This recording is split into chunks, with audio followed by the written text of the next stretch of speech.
നമസ്കാരം. ഞാൻ മൊയ്തീൻ ഷാ വിഷലിലേക്ക് എല്ലാവർക്കും സ്വാഗതം. ബഹുമാനി, എൻ്റെ പെങ്ങളുടെ മരണവുമായി ബന്ധപ്പെട്ട് 2 ദിവസം പരിപാടി ഉണ്ടായിരുന്നില്ല. അതിനാദ്യമായി നിങ്ങളോട് ക്ഷമ ചോദിക്കുന്നു. പോഞ്ഞിക്കര റാഫി എന്നൊരു എഴുത്തുകാരൻ്റെയായിരുന്നു. ഈ എറണാകുളം ജില്ലയിൽ കുറച്ചങ്ങോട്ട് മാറിയാൽ മതി. എറണാകുളം പട്ടണത്തിൽ അറിയപ്പെടുന്ന എഴുത്തുകാർ, സാധു മനുഷ്യൻ. അദ്ദേഹം മരിച്ച അന്ന് നമ്മുടെ പത്രമാധ്യമങ്ങളെ കൊട്ടിഘോഷിച്ച് ചരമകോളത്തിൽ ഒതുക്കിയപ്പോൾ അതേ ദിവസം കല്യാണം കഴിഞ്ഞ് ജയറാമൻ പാർവതിയുടെയും സിനിമാടി പാർവതി, നമ്മുടെ മറ്റേ പാർവതിയല്ല, ഫ്രണ്ട് പേജിൽ മനോരമ ഇപ്പോൾ എല്ലാ പത്രങ്ങളും അരക്കോളത്തോളം വലിപ്പത്തിൽ വാർത്ത കൊടുത്തു. പോഞ്ഞിക്ക് റാഫി മരിച്ചപ്പോൾ അത് ചരമകോളത്തിൽ ഒതുക്കി. ആരായിരുന്നു പോഞ്ഞിക്ക് റാഫി? ജയറാം പാർവതി എടുക്കുന്നത് പോഞ്ഞിക്ക് റാഫി. അപ്പോൾ പത്രക്കാർക്കെല്ലാം അവർ കുറ്റപ്പെടുത്തല്ല, അവർക്കെല്ലാം സമ്പന്നന്മാരുടെ അവരുടെ കാര്യം വായിക്കാതെ ജനങ്ങൾക്ക് താല്പര്യമുള്ളൂ. ജനങ്ങൾക്ക് താല്പര്യത്തെ വിഷയം വെച്ചാൽ അവർക്ക് പ്രതീക്ഷയില്ല. അതാണ് അവർ കുറ്റം പറയുന്നില്ല, ഞാൻ വസ്തു പറയണം. അപ്പോൾ ദിലീപിൻ്റെ കേസ് വന്നപ്പോൾ ഞാൻ കുറേ ദിവസം ഇപ്പോൾ ഒരാഴ്ച ഉണ്ടായിരുന്നത്, കാരണം അത് കോടീശ്വരന്മാരെ ഒരു പുള്ളളിയാന്ന് നമ്മൾ പറഞ്ഞു മാറ്റുക. ഇപ്പോൾ ചില കാര്യം പറയേണ്ടി വരുന്നു. ചന്ദ്രിക പത്രത്തിലൊക്കെ നമ്പർ 1 വാർത്ത, ഫ്രണ്ട് പേജിൽ എല്ലാ പത്രങ്ങളും. ചന്ദ്രിക എന്താണ്, അദ്ദേഹം കോൺഗ്രസ് അനുഭാവിയാണ് എന്നൊരു ധാരണ ഉണ്ടായത്. പക്ഷെ ഇപ്പോൾ അമിത്ഷായെ കാണാൻ പോയി എന്നൊക്കെ പറയാം, ഡൽഹിക്ക് പോയേക്കാന്ന് പറഞ്ഞു. അപ്പോൾ അവിടെ സത്യാവസ്ഥയാണ്. ഇന്ത്യയുടെ നിയമം അനുസരിച്ച് തെറ്റ് ചെയ്യുന്നതിനേക്കാൾ ഒപ്പം തന്നെ ഒരു പടി മുന്നിലുമാണ് തെറ്റിനെ പ്രോത്സാഹിപ്പിക്കുന്നത്. ഇന്ത്യൻ ശിക്ഷാ നിയമത്തിലാണ്. ഇപ്പോൾ ഈ അടുത്ത നിയമം വന്ന് മാറിയെന്നറിയില്ല. ഒരു കാര്യമില്ലാതെ ഒരു സാധാരണ ഡ്രൈവറുടെ ആ ഗുണ്ടകൾക്ക് ഭാവനയെപ്പോലുള്ള ഒരു സ്ത്രീയെ ഇത്രയും സന്നാഹം ഉപയോഗിച്ച് ബലാത്സംഗം ചെയ്യാൻ ശ്രമിക്കുകയോ അല്ലെങ്കിൽ വീഡിയോ പോകത്തിനൊക്കെ കാര്യം എന്ത്? മോട്ടീവ് എന്താണല്ലോ ഉദ്ദേശം? എന്ത് ക്രിമിനലിനും അതിന് ഉദ്ദേശമുണ്ട്. ആധുനിക മനഃശാസ്ത്രം പറയുന്നത് പെരുമാറ്റത്തിന് ഉദ്ദേശമുണ്ടെന്നാണ്. ഞാനിപ്പോൾ ഇത് നോക്കുകയും അതിന് ഉദ്ദേശമുണ്ട്, എന്തോ കാണാൻ വേണ്ടിയായിരിക്കും. അപ്പോൾ ഉദ്ദേശമില്ലാത്ത ഒരു പെരുമാറ്റവും ഇല്ല. നമ്മുടെ ബഹുമാനപ്പെട്ട കോടതിയോട് എല്ലാ ബഹുമാനവും ആദരവും വെച്ച് പുലർത്തുകൾ ചോദിക്കുകയാണ്, എന്തായിരുന്നു ഇതിൻ്റെ മോട്ടീവ്? ആർക്കായിരുന്നു മോട്ടീവ്? ഭാവനയെ പോലെയുള്ള ഒരു സിനിമാ നടിയെ ഇത്രയും ക്രൂരമായ രീതിയിൽ ബുദ്ധിമുട്ടിപ്പിക്കണമെങ്കിൽ അതിന് മോട്ടീവ് ആർക്കായിരുന്നു? വെറും ഒരു കാർ ഡ്രൈവർക്കാണോ? അവരെന്ത് കാര്യം? അപ്പോൾ അതൊന്നും കാണാതെ പോകുന്നു. എല്ലാ കുറ്റവും പിൻവലിച്ച രീതിയിലാണ് ദിലീപിനെ കുറിച്ച് ദിലീപ് ചിന്തിക്കും. ദിലീപ് ഇപ്പോൾ പുതിയ പദ്ധതി പണം ചെയ്യണം, സിനിമയിലേക്ക് പഴയതുപോലെ 1ാം റാങ്കിൽ വരുമെന്നൊക്കെയാണ് അണികൾ ചിലർ പറയുന്നത്. എനിക്ക് ദിലീപിനോട് പ്രത്യേകിച്ച് എതിർപ്പോ അല്ലെങ്കിൽ പ്രത്യേക താല്പര്യമില്ല. സിനിമ ആൻഡ് സീരിയൽ വ്യൂവേഴ്സ് അസോസിയേഷൻ്റെ ഇന്ത്യയിലെ തന്നെ ആദ്യത്തെ പ്രസിഡന്റ് നിലയിൽ അതിനെക്കുറിച്ച് അതുകൊണ്ട് മാത്രം ഒരു കാര്യം സൂചിപ്പിക്കണം. ഞാൻ ദിലീപ് അതിൽ തെറ്റ് ചെയ്തു ഇല്ലെന്ന് നമ്മൾ അന്നും ഇന്നും പറയുന്നില്ല, അത് കോടതി തീരുമാനിക്കട്ടെ. പക്ഷേ അങ്ങനെ ഒരു സാഹചര്യത്തിൽ പേര് വരാൻ പാടില്ല. അത് നമ്മൾ മന്ത്രി ജോസഫ് സാറിനോട് പറഞ്ഞു. ജോസഫ് സാറിൽ വിമാനത്തിൽ വെച്ച് അയൽപക്കത്തെ അടുത്ത യാത്രക്കാരെ ചീച്ചി പിടിച്ചതല്ല. അങ്ങനെ ഒരു ആരോപണം വരാൻ പാടില്ല. അതാണ് മാന്യത. മനസ്സിലായില്ലേ? ഇപ്പോൾ നമ്മുടെ MLA കുറിച്ചൊക്കെയാണ്. അപ്പോൾ ഇത്രയും സംഭവം ഉണ്ടായിട്ടും പത്രക്കാരും മാധ്യമങ്ങളും പാർട്ടിയും കോടതിയും എല്ലാം 7-8 വർഷം അതിനുവേണ്ടി നീണ്ടുപോയി. സർക്കാരിൻ്റെ എത്ര ലക്ഷം രൂപ ചിലവായി കാണും മിഷണറിയുടെ ചലിപ്പിച്ചതിന്? ദിലീപ് എത്ര കോടി ചിലവാക്കി? എന്തിന്? ഒരു കാര്യമില്ലെങ്കിൽ ദിലീപിനുള്ള ഈ കോടികൾ ചിലവാക്കേണ്ട കാര്യം എന്ത്? IG ഒക്കെ ദിലീപിനെ സന്ദർശിക്കാൻ ജയിലിച്ചില്ല. എന്തൊരു തീവെട്ടിക്കൊളിച്ച് ഇവിടുത്തെ ഭരണകൂട ഭീകരം എന്ന് പറയുമ്പോൾ വരേണ്യ വർഗങ്ങൾ, അല്ല പിന്നോക്കമുണ്ട്, ഞാൻ മുന്നോക്കമൊത്തല്ല, വരേണ്യ വർഗങ്ങൾ അവരെല്ലാം എന്തുമാത്രം അഴിമതിയാണ് ചെയ്തത്, എന്തുമാത്രം സ്വാർത്ഥ താല്പര്യം, എന്തോരം വ്യക്തി. ഞങ്ങൾക്ക് തിരുവനന്തപുരത്ത് പേര് കേട്ട ഒരു സവർണ സിനിമ സംവിധാനമൊക്കെ ദിലീപിന് വേണ്ടി വാദിക്കുകയാണ്. അത്ര മാന്യനാണ് ദിലീപെങ്കിൽ ഏത് സാഹചര്യത്തിൽ അതുപോലെ ഒരു ആരോപണം വന്നു? അതിൽ ശ്രദ്ധിക്കേണ്ടത്. അതെല്ലാം തേഞ്ഞ് മാഞ്ഞ് തേച്ച് മാഞ്ച് കളഞ്ഞ് മുന്നോട്ട് പോകണം. ഇതാണ് നീതിയെങ്കിൽ ജനങ്ങൾ തെരുവിലിറങ്ങുന്ന സമയം അധികം വൈകില്ല. ലോകത്ത് അല്ലെങ്കിൽ നാട്ടിൽ അരക്ഷിതാവസ്ഥ വരുമ്പോഴാണ് ജനങ്ങൾ തെരുവിലിറങ്ങുന്നത്. ഏത് രാജ്യത്താണിത്? നീതിന്യായത്തോട്, പോലീസ് ഡിപ്പാർട്ട്മെൻറ്റോട്, ഭരണവർഗത്തോടൊക്കെ താല്പര്യമില്ല, വിശ്വാസം പോയി ഇല്ലെങ്കിൽ തെരുവിലിറങ്ങും. അതാരും നിയന്ത്രിച്ച് നിൽക്കില്ല. അതാണ് സംഗതി. പട്ടം തന്നെയാണ്. പണത്തിന് വേണ്ടി, പണക്കാർക്ക് വേണ്ടി നിയമം ചരിക്കുമ്പോൾ എന്തൊരു വിരോധാഭാസമാണ്. പാവപ്പെട്ടു എവിടെ നീതി? നമ്മുടെ പോലീസ് സ്റ്റേഷൻ 6 അടി പൊക്കമുള്ള കുഞ്ഞീവി 5 അടി പൊക്കമുള്ള കുളിമുകളിൽ തൂങ്ങി മരിച്ചിട്ടുണ്ട്. 85 കിലോ ഉള്ള ഒരു തമിഴൻ ഡ്രൈവർ ജഡ്ജിയുടെ അലാസ്റ്റിക് തൂങ്ങി എത്തുന്നുണ്ട്. ഇതൊക്കെ നമ്മൾ കൊച്ചു പോലീസ് സ്റ്റേഷനില്ല, നമ്മുടെ കേരളത്തിലെ പോലീസ് സ്റ്റേഷനില്ല. ഇതിവിടെ മാത്രം ലോകത്തെ എല്ലാ സ്ഥലത്തും ഉണ്ട്. പോലീസുകാരെല്ലാം മോശം നമ്മൾ ഒരിക്കലും പറഞ്ഞില്ല. ഒരു ദിവസം പോലീസിൽ അനാസ്ഥ കാണിച്ചു കൊണ്ടേ അറിയാം എന്തുണ്ടാവുന്നത്. അതുകൊണ്ട് നമ്മൾ പോലീസിനെ എപ്പോഴും സപ്പോർട്ട് ചെയ്യണം. അത് ചില ആൾക്കാർ സ്വാർത്ഥ താല്പര്യമൊക്കെ ഉണ്ടാകും, മോശക്കാരുണ്ടാവും. അതുകൊണ്ടൊന്നും പോലീസ് ഡിപ്പാർട്ട്മെൻറ്റ് മോശമാണെന്നോ അല്ലെങ്കിൽ അവർ തെറ്റാണെന്നോ ഒന്നും നമ്മൾ ഒരിക്കലും പറയില്ല. അവരും മനുഷ്യരാണ്. അവരും വീട്ടിൽ നിന്ന് കുടുംബത്തിൽ വരുന്നതാണ്. അവർക്ക് കൊണ്ട് മക്കളൊക്കെ അസുഖം, ഭാര്യ അസുഖങ്ങളും ചികിത്സയൊക്കെ ഉണ്ട്. അതെല്ലാം കഴിഞ്ഞ് വരുമ്പോൾ അതിൻ്റെതായ ബുദ്ധിമുട്ടുള്ളതുകൊണ്ട് അവർ ചിലപ്പോൾ ടെൻഷനൊക്കെ എടുക്കും. അതുകൊണ്ട് പോലീസ് നമ്മൾ ഒരിക്കലും കുറ്റപ്പെടുത്തല്ല. അതിൽ ചില മോശക്കാരെന്ന് പറയണം. എന്തൊരു വിരോധാഭാസം നോക്കി. ഇവിടെയാണ് നീതി, ഇവിടെയാണ് സത്യം. അതിനുവേണ്ടി ശ്രമിക്കണമെന്ന് ഞാൻ എൻ്റെ ചെറിയ ബുദ്ധി വെച്ച് നിങ്ങളോട് പറയാം. മറ്റൊന്ന്, ഇലക്ഷൻ കഴിഞ്ഞു. ഫസ്റ്റ് ഘട്ടം കഴിഞ്ഞു. ഏതാണ്ട് 3% വോട്ട് കുറവാണ്. ഇപ്പോൾ സെക്കൻഡ് ഘട്ടം കഴിഞ്ഞു. മറ്റേ ദക്ഷിണ കേരളത്തെ അപേക്ഷിച്ച് ശതമാനം കൂടുതലാണ്. 75 മറ്റാണ്, മറ്റേ 70 ഉള്ളൂ. ഏതായാലും ശാന്തമായി നടക്കട്ടെ, വോട്ടെണ്ണും അറിയാം. ഇതിന് മനസ്സിലാക്കേണ്ട ഒരു കാര്യം, ഈ ദിലീപിൻ്റെ കേസിൽ തന്നെ നമ്മുടെ കോൺഗ്രസ് പാർട്ടിയുടെ കൺവീനർ, ഐക്യമുന്നണിയുടെ കൺവീനർ അടൂർ പ്രകാശ് അബ്കാരി ബിസിനസ്സും കോടീശ്വരമാണ്. അവർക്ക് സാധാരണക്കാരോട് എന്ത് താല്പര്യം, എന്തുണ്ട്? അടൂർ പ്രകാശ് ആ വോട്ടിൻ്റെ അന്ന് ഞാനിപ്പോൾ 2-3 ദിവസം കഴിഞ്ഞാൽ വിലയിരുത്തത്, 2 ദിവസം പറ്റില്ലാത്തതുകൊണ്ടാണ്. വോട്ടിൻ്റെ അന്ന് ഇത്രയും ഒന്നുകിൽ പണ്ടൊരു സിനിമാ നടയിലെ വില്ലൻ പറഞ്ഞ പോലെ, ഒന്നുകിൽ അവൻ അപാര ബുദ്ധിമാൻ അല്ലെങ്കിൽ അവൻ അപാര മണ്ടനായിക്കാൻ സാധ്യത എന്ന് പറഞ്ഞ പോലെ ഈ അടൂർ പ്രകാശ് ഇത്രയും മണ്ടനാണ്. ഇവരൊക്കെയാണ് നാളെ കേരളം ഭരിക്കാൻ മുഖ്യമന്ത്രിയായിട്ട് ആഗ്രഹിക്കുന്നത്. ഞാൻ എന്തെങ്കിലും പറഞ്ഞാലേ എനിക്ക് പേരുള്ള രക്ഷയുള്ളതുണ്ടോ? അങ്ങനെ അതായത് ചില സ്ഥലത്ത് പറയാതിരിക്കുന്നതാണ് ബുദ്ധി. പൊക്കം ഇല്ലായ്മയാണ് എൻ്റെ പൊക്കം എന്ന് പറഞ്ഞ പോലെ ചില സ്ഥലത്ത് നിശബ്ദ പാലിക്കാണ് ബുദ്ധി. അങ്ങനെയുള്ള കാര്യങ്ങളൊക്കെ അതും ഇലക്ഷൻ തലേദിവസം, ഇലക്ഷൻ രാവിലെ പണ്ടൊരു സഖാവ് പറഞ്ഞല്ലോ ഇലക്ഷൻ എന്ന്. മനസ്സിലായില്ല എന്താ പറഞ്ഞതൊക്കെ? നിങ്ങൾക്കറിയാം. എവിടെ എത്തി? ഒരു കാര്യം മനസ്സിലാക്കണം, അടൂർ പ്രകാശും രമേശ് ചെന്നിത്തലയ്ക്കും മനസ്സിലാക്കേണ്ട ഒരു കാര്യമുണ്ട്. കോൺഗ്രസ്സുകാർ അത് വോട്ടിൻ്റെ പാറ്റാണ്. ഞാൻ പല പ്രാവശ്യം പറഞ്ഞിട്ടുണ്ട്. അത് 100 ഈഴവൻ വന്ന് വോട്ട് ചെയ്യുമ്പോൾ UDFന് കിട്ടുന്ന ഒരു വോട്ടാണെന്ന് മനസ്സിലാക്കണം. എന്താണ് അങ്ങനെ പറയാൻ കാരണം? 21% ഈഴൂർ കേരള ജനസംഖ്യ. ലേറ്റസ്റ്റ് അങ്ങനെയാണ്. അതിൽ 80% വോട്ട് ചെയ്യുന്ന LDF ആണ്. കുറേ വർഷങ്ങളായിട്ട്. പണ്ട് ആ ശങ്കറിൻ്റെ കാലത്തോ അല്ലെങ്കിൽ ആ സമയത്തൊക്കെ കുറച്ച് ഈഴവരൊക്കെ കോൺഗ്രസ് ചെയ്തിട്ടുണ്ടെങ്കിൽ അതിശയം മാറി വന്നപ്പോൾ ഈ വശങ്ങൾ മാറി 80% കോൺഗ്രസ്. പിന്നെ കഴിഞ്ഞ പാർലമെൻറ്റ് ഇലക്ഷൻ വരെ കമ്മ്യൂണിസ്റ്റ് പാർട്ടിയാണ് വോട്ട് ചെയ്തത്. വെള്ളാപ്പള്ളിക്ക് അറിയാമെന്ന് അറിയില്ല. ഇപ്പോഴത് മൂന്നാമത് വെള്ളാപ്പള്ളി അല്ലെങ്കിൽ വെള്ളാപ്പള്ളിയുടെ ടീം മുഖ്യമന്ത്രി ആകുന്നുണ്ടെങ്കിൽ, ഒരു ഈഴവൻ മുഖ്യമന്ത്രി ആകുന്നുണ്ടെങ്കിൽ ഒരു 90% ഈഴവരും LDF വോട്ട് ചെയ്യാൻ തയ്യാറാണ്. ബാക്കി 10%. 23%-ന് 10% എത്രയാണ്? 2.3 അല്ലേ? 2.3 ആണ്. എന്നുവെച്ചാൽ 2.4 വോട്ട്, 2 വോട്ടാണ് LDF പിന്നെ UDFനും BJPക്ക് പോകുന്നത്. ഇപ്പോൾ കഴിഞ്ഞ വർഷം വോട്ട് മുഴുവൻ BJPക്ക് പോയി എന്നൊക്കെ പറയുന്നുണ്ട്. അത് ചില പ്രത്യേക സാഹചര്യത്തിൽ, ചില പ്രത്യേക മണ്ഡലത്തിൽ മാത്രമാണ്. കമ്മ്യൂണിസ്റ്റ് പാർട്ടി വോട്ട് ചെയ്യാനും പറ്റില്ല, കോൺഗ്രസ് ചെയ്യാനില്ല. അപ്പോൾ എന്ത് ചെയ്യാൻ? ഞങ്ങൾ BJPക്ക് ജയിക്കാൻ സ്ഥാനത്തേക്ക് കൊടുക്കും. അപ്പോൾ 100 വോട്ട് ചെയ്യുമ്പോൾ, മൊത്തം 100 വോട്ട് വന്ന് പോളിംഗ് ബൂത്ത് വന്ന് ചെയ്യുമ്പോൾ ഒരു വോട്ടാണ് ഈഴവൻ്റെ വോട്ട് UDFന് കിട്ടുന്നത്. VD സതീശൻ ജി അല്ലെങ്കിൽ രമേശ് ജി, നിങ്ങൾ മനസ്സിലാക്കണം.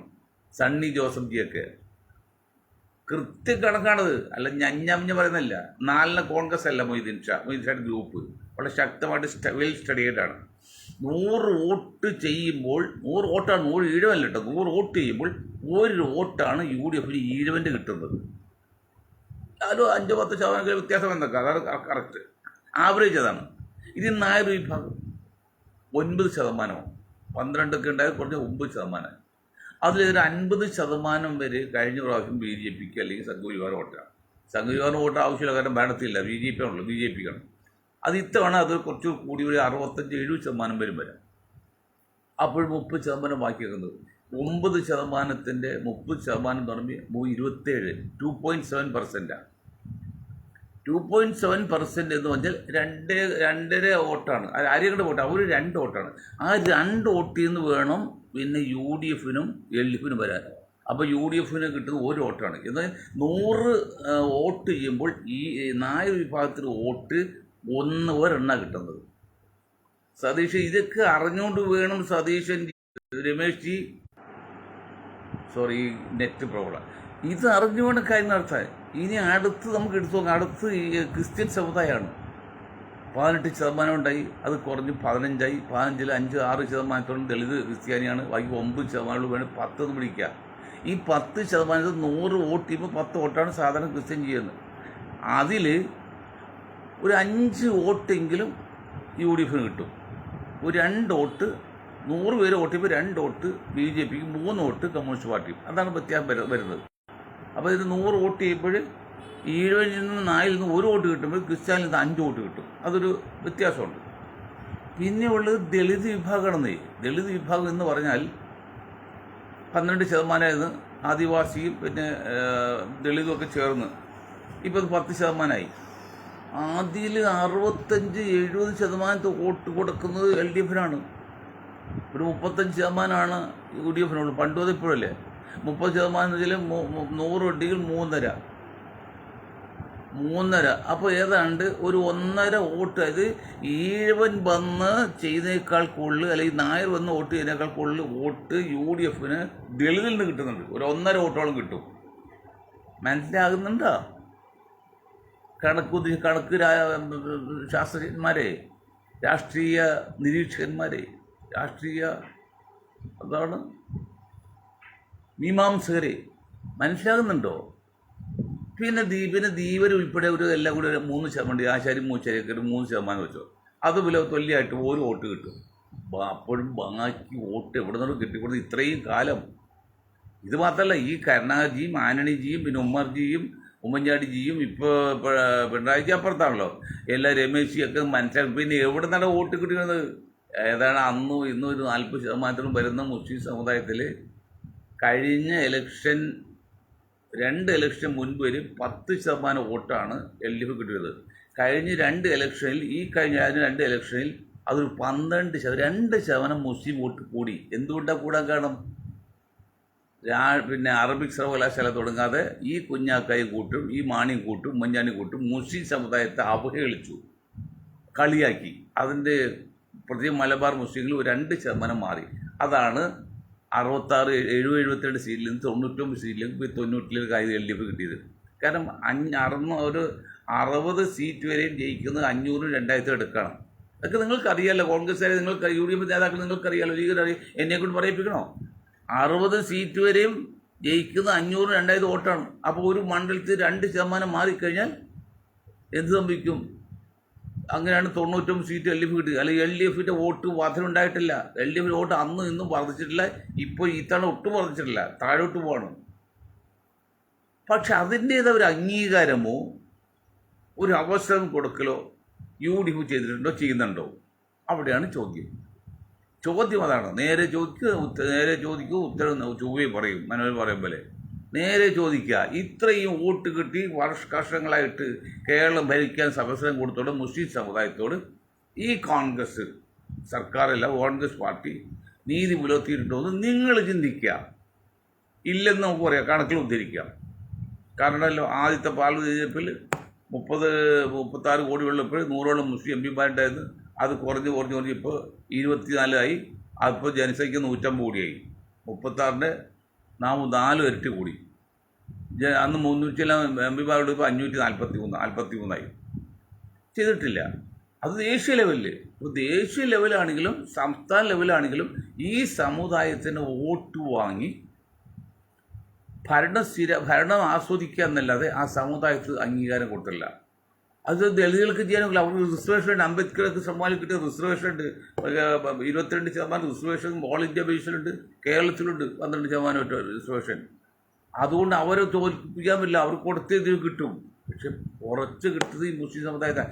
അതുകൊണ്ടാണ് മുസ്ലിം സമുദായമേ നിങ്ങൾ ഇതിന് നാളെ നിങ്ങൾ BJPക്കോ കോൺഗ്രസോ അല്ല കമ്മ്യൂണിസ്റ്റോ വോട്ട് ചെയ്യുന്നതല്ല പറഞ്ഞത്. നിങ്ങൾ വോട്ട് ചെയ്തോ UDFനാണ് ഇത്തവണ കേരളത്തിൽ മുസ്ലിങ്ങൾക്ക് ചെയ്യാൻ പറ്റിയ സാധ്യതയുള്ളത്. മറ്റ് LDFനും പറ്റുള്ള BJPയും പറ്റും. അതൊക്കെ ശരിയാണ്. എൻ്റെ വ്യക്തിഗത കാര്യമല്ല, മൊത്തത്തിൽ പറഞ്ഞാൽ. പക്ഷെ നിങ്ങൾ ചെയ്യുമ്പോൾ ഇത് ഓർമ്മ വേണം. ഈ കഴിഞ്ഞ അസംബ്ലി ഇപ്പോഴത്തെ പഞ്ചായത്ത് ഇലക്ഷൻ ഇപ്പോൾ കഴിഞ്ഞില്ല. എന്നോട്ട് 6 മണിക്ക് തീർന്നു. എത്ര ആയിരം ആൾക്കാരുണ്ടായി. അതിൽ 40% മുസ്ലിം സമുദായം UDF എത്ര കൊടുത്തു? ജനസംഖ്യക്ക് ആനുപായി നോക്കിയാൽ പകുതി പോലും കൊടുത്തിട്ടില്ല. ഏത് അവർ കൊടുക്കും? അവരിങ്ങനെ കൊടുക്കരുമോ? 12% റിസർവേഷൻ മുസ്ലിങ്ങൾ കേരളത്തിൽ. അവർ അത് ആ 12 നോക്കുന്നത്. അപ്പോൾ ശരിയല്ലേ? 20 സീറ്റ് ഉണ്ടെങ്കിൽ 12 2 സീറ്റ് കിട്ടില്ല. 12 2 സീറ്റ് കിട്ടും. അപ്പോഴും 12% പോലും 2 സീറ്റ് കിട്ടും. അതിന് അവർ കാണുന്ന അറിയോ? 12% 2 പോലും 3 സീറ്റ് കൊടുക്കും. അപ്പോൾ 2 ലീഗിനും കൊടുത്ത് 1 കോൺഗ്രസ് കൊടുക്കും. അപ്പോൾ 3 സീറ്റ് ഏതാണ്ട് ശരിയല്ലേ? 12% കൂടുതൽ റിസർവേഷൻ ആയില്ലേ? നിങ്ങൾക്കെതിനാണ് അതിൽ കൂടുതൽ. നല്ലൊരു നല്ലൊരു സ്ത്രീ കല്യാണം കഴിച്ച് പോയിപ്പോൾ ഒരു മുതലാളി ചോദിക്കുക, നിനക്ക് എത്ര നല്ല പെണ്ണ്, നിനക്ക് പല പശുവിനെ പോലെ ചോദിച്ചില്ലേ? മുസ്ലിങ്ങളെ സംബന്ധിച്ച് അത് 12% റിസർവേഷൻ ഞങ്ങൾ തന്നില്ലേ? അത് പോരാ എന്നും അത് പാടില്ല എന്നും അത് ഞങ്ങൾ സമ്മതിക്കില്ലെന്നും ഇപ്പം മുസ്ലിം സമുദായത്തിലെ ബുദ്ധിയുള്ള നേതാക്കൾ പറയുന്നത്. കോൺഗ്രസ് അവർക്ക് ഇഷ്ടങ്ങളൊന്നുമില്ല.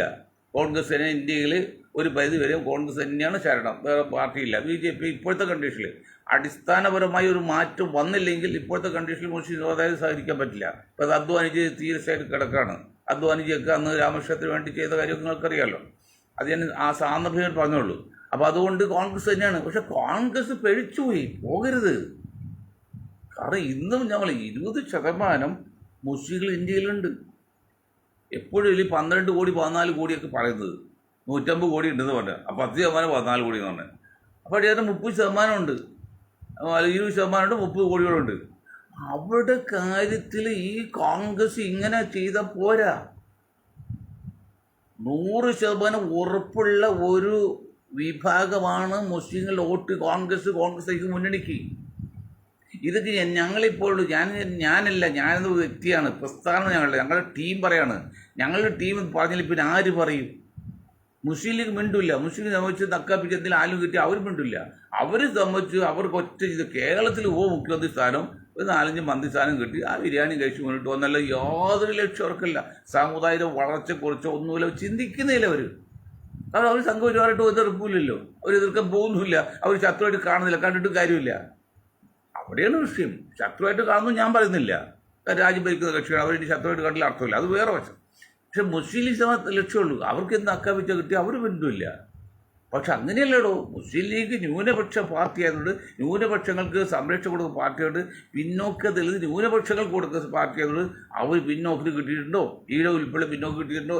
ജനസംഖ്യക്ക് ആനുപാതികമായിട്ട് ശ്രദ്ധിക്കണം. വെള്ളാപ്പള്ളിയോട് വിളക്ക് പറയാം, അത് വെള്ളാപ്പള്ളി കൊണ്ട് പോട്ടെ, അതൊന്നും അത്ര നിർണായക ഘട്ടമൊന്നുമില്ല. ഈഴ വിഭാഗമാണ് ഇവിടെ പിന്നോക്ക വിഭാഗം 21%. അവർക്ക് ജനസംഖ്യക്ക് ആനുപാതികമായിട്ട് സ്ഥാനങ്ങൾ കിട്ടുന്നോ ചിന്തിക്കണം ലീഗ്. ദളിത് കിട്ടുന്നോ, ദളിതിനും ലീഗിന് ഔദാര്യം വേണ്ട, അവർക്ക് സമുദായം റോഡ് കിട്ടുന്നുണ്ട്. ബാക്കി മുസ്ലിം സമുദായം വിട്ടു നോക്കും. അവരെ സംബന്ധിച്ച് അവർക്ക് 30 സീറ്റ് ചോദിച്ചോ, ധാരാളം മതി. അത് ഞാൻ എൻ്റെ ഒരു അളിയുണ്ട് പള്ളിക്കര, അതേ മരിച്ചുപോയി. അതേ ഒരു 4-5 അടി താഴെ പൊക്കമുള്ളൂ. അപ്പോൾ പുള്ളി നിന്നിട്ട് നോക്കിയപ്പോൾ ഇഷ്ടം പോലെ നോക്കിയപ്പോൾ പുള്ളി 5 അടി താഴെ ഉള്ളൂ. സാധാരണ ഇപ്പോൾ ഡോറൊക്കെ ഒരു 6 അടിയാണ്, ചില സ്ഥലത്ത് 7 അടി വരെ വയ്ക്കണ്ടേ, ഇല്ലെങ്കിൽ 6 അടിയാണ്. അപ്പോൾ അതെല്ലാം മാറ്റിയിട്ട് വന്നു. അതുപോലെ ലീഗിനെ സംബന്ധിച്ച് 4 മന്ത്രിസ്ഥാനം 5 മന്ത്രിസ്ഥാനം മറ്റേത് കിട്ടി, അവർക്ക് ഹാപ്പിയായി. അത് പോരാ. നിങ്ങൾ മുസ്ലിം സമുദായത്തിൻ്റെ മുഴുവൻ ഉന്നമനത്തിന് വേണ്ടി ചിന്തിക്കണം. അതാണ് നിങ്ങളുടെ ലക്ഷ്യം, ന്യൂനപക്ഷം എന്നുള്ളത്. അത് ചെയ്യില്ല. അത് ചെയ്ത് തെറ്റ് തിരുത്തി മുന്നോട്ട് പോയാൽ കോൺഗ്രസ് തന്നെയാണ് ഏറ്റവും നല്ലത്. അയാൾ സംശയമൊന്നുമില്ല. കോൺഗ്രസ് ഒരു വടവൃക്ഷമാണ്. അതിൽ ചില കൊമ്പുകൾ കയറുണ്ടെങ്കിലും ഫൗണ്ടേഷൻ നല്ലത് തന്നെയാണ്, സംശയമില്ല. പക്ഷേ അത് ഫൗണ്ടേഷൻ വരെ കേടാക്കാനാണ് ആ പാർട്ടിയുള്ള ചിലർ ശ്രമിക്കുന്നത്, മറ്റു പാർട്ടി പൊട്ടുകൾ ശ്രമിക്കുന്നത്. അത് പാടില്ല. ഇന്ത്യയിൽ ന്യൂനപക്ഷ പിന്നോക്ക ദളിതുകൾക്ക് ആശ്രയിക്കാൻ പറ്റിയ അല്ലെങ്കിൽ ആശ്രയിക്കാവുന്ന ഒരു ശക്തി ഇന്ത്യൻ നാഷണൽ കോൺഗ്രസ് തന്നെയാണ്. പക്ഷെ അത് ഈ സോണിയ കോൺഗ്രസ് ആണോ എന്നുള്ള ചോദ്യം, അവിടെയാണ് ചോദ്യം. അവിടെയാണ് ഞങ്ങൾ പറയുന്നത് സോണിയ കോൺഗ്രസിനോട് സാധിക്കില്ല, രാഹുൽ ഗാന്ധി കോൺഗ്രസ് സാധിക്കില്ല. അത് രാഹുൽ ഗാന്ധി കോൺഗ്രസ് തൽക്കാലം സോണിയ കോൺഗ്രസ് കുടുംബം മാറി നിൽക്കാൻ, പാർട്ടി പോലല്ല, ഒന്ന് മാറി നിന്നിട്ട് പബ്ലിക്കിൽ നിന്ന് സ്ഥാനമാനം കൊടുത്ത് അവർക്ക് സ്വതന്ത്രമായിട്ട് പ്രവർത്തിക്കട്ടെ. അവർ പാർട്ടി വലുതാക്കിയിട്ട് ഒരു 1-2 വർഷം കഴിഞ്ഞ് അധികാരം കിട്ടും നിങ്ങൾക്കാകാം. അത് രണ്ട് കാര്യങ്ങൾ ചെയ്യണം എന്ന് പറഞ്ഞ് ഞാൻ നിർത്താണ്. എന്താണ്? ഒന്ന്, ഇന്നത്തെ സാഹചര്യത്തിൽ BJP നയിക്കുന്ന സംഘപരിവാറിൻ്റെ ബാക്ക്ഗ്രൗണ്ടിലുള്ള ഭരണകൂടത്തിൽ താഴെ ഇറക്കണമെങ്കിൽ സാധാരണ ഒരു വെടിയെന്നൊക്കെ പറയുന്നത് അത് ആക്രമണമില്ല, അത് സാധാരണ പ്രവൃത്തി പോരാ. അത് അന്ന് നമ്മുടെ അദ്ദേഹം പറഞ്ഞ പോലെ കോൺഗ്രസ് ഒഴിച്ചു ബാക്കി എല്ലാവരും ഒരേ മുന്നണി ചേർത്താണ് അദ്ദേഹം ജയപ്രകാശ് നാരായൺജി ഉണ്ടാക്കിയത്. അന്ന് 2 പോയിന്റ് പറഞ്ഞ് എൻ്റെ കോൺഗ്രസ് നേതാക്കളെ, ലീഗ് നേതാക്കളെ അദ്ദേഹം 2 പോയിന്റ് പറഞ്ഞ്. ഒന്ന്, ഞാൻ ഒരു സ്ഥാനം വഹിക്കില്ല. പുള്ളി ഒരു സ്ഥാനം വഹിച്ചില്ല. ഒരു കോൺഗ്രസ് വെച്ച് ബാക്കി എല്ലാവരും ഈ പ്രസ്ഥാനത്തിലുണ്ടാവും. അങ്ങനെ ഒരു പ്രസ്ഥാനം ഉണ്ടാക്കിയതാണ് ജനതാ പാർട്ടി എന്ന് പറയുന്നത്. അങ്ങനെ ഭരിച്ചില്ല ഇന്ത്യ വർഷങ്ങളോളം. ഇന്നത്തെ കോൺഗ്രസിൽ പ്രതിപക്ഷ നേതാവ് ഞങ്ങൾ പറയുന്ന ഒരേ ഒരു തെറ്റിദ്ധാരണ അല്ലെങ്കിൽ സങ്കടമോ ദേഷ്യം അതാണ്. ഇന്നത്തെ കോൺഗ്രസ് നയിക്കുന്ന ജനാധിപത്യ മുന്നണിക്ക് അല്ലെങ്കിൽ ഇന്ത്യ മുന്നണിക്ക് അത് ചിന്തിക്കാൻ പറ്റുമോ? ചിന്തിച്ചിട്ടുണ്ടോ? അവരെ തൊഴില്ല, ഇവർ തൊഴിൽ, മറ്റേ തൊഴിൽ, അങ്ങനെ മാറ്റിത്താണ് അവർ ചെയ്യുന്നത്. രണ്ട് കാര്യമാണ്. പണ്ടേ ദുർബല പിന്നെ ഗർഭിണി എന്ന് പറയുമ്പോൾ ഇത് എല്ലാം കൂടി യോജിച്ചു വന്നാൽ പോലും ഇന്നത്തെ അവസ്ഥയിൽ സംഘപരിവാർ താഴെ ഇറക്കാൻ ബുദ്ധിമുട്ടാകാൻ അത്ര കണ്ട് ശക്തരായവർ കഴിഞ്ഞ 100 വർഷം അവർ ശരിക്കും യൂട്ടിലൈസ് ചെയ്ത് മുതലെടുത്തു. പക്ഷെ മുസ്ലിം ലീഗ് അത് നശിപ്പിച്ചു കളഞ്ഞു. അതാണ് വ്യത്യാസം. അത് ചിന്തിക്കുന്നുണ്ടോ? അങ്ങനെ ചെയ്താൽ പോലും വിജയിക്കാൻ സാധ്യത കുറവുള്ളപ്പോൾ അത് ചെയ്തില്ലെങ്കിലോ? ഇതായാലും അവരെ തൊഴിൽ ഇവിടെ തൊഴിലില്ല, മറ്റു തൊഴിൽ മനസ്സില്ല. 20% മുസ്ലിങ്ങൾ വോട്ട് ചെയ്യുന്ന പ്രസ്ഥാനം ഇന്ത്യൻ നാഷണൽ കോൺഗ്രസ് നയിക്കുന്ന പാർട്ടിയാണെങ്കിൽ അവർക്ക് നിങ്ങൾ എന്ത് അംഗീകാരം കൊടുക്കുന്നു, എന്ത് സാധ്യത കൊടുക്കുന്നു? കണക്കെടുക്കണോ? ഞാൻ പബ്ലിക്കിനോട് പറഞ്ഞത്, ഞാൻ മുസ്ലിം സമുദായത്തിന് വേണ്ടി വാദിച്ച ആളിൽ അന്നും ഇന്നും പറയാം സർവസ്നേഹി. പക്ഷെ ജനസംഖ്യയ്ക്ക് ആനുപാതികമായിട്ട് എല്ലാവർക്കും നീതി ലഭിക്കണം. പിന്നെ ദിലീപിൻ്റെ കാര്യത്തിൽ ഞങ്ങൾ പറഞ്ഞാൽ ദിലീപ് കുറ്റവാളി എന്ന് പറഞ്ഞില്ല. അങ്ങനെ ഒരു സാഹചര്യം ഉണ്ടാക്കാൻ പാടില്ല, അങ്ങനെ പേര് വരാൻ പാടില്ല. അത് ഞങ്ങൾ പറഞ്ഞത്. അതുപോലെ കോൺഗ്രസ് പ്രധാന കക്ഷി എന്നാൽ പറയാണ്, നിങ്ങൾ അത് ചെയ്യുന്നുണ്ടോ, ചെയ്തിട്ടുണ്ടോ, കണക്കിൽ ഉദ്ധരിക്കണം.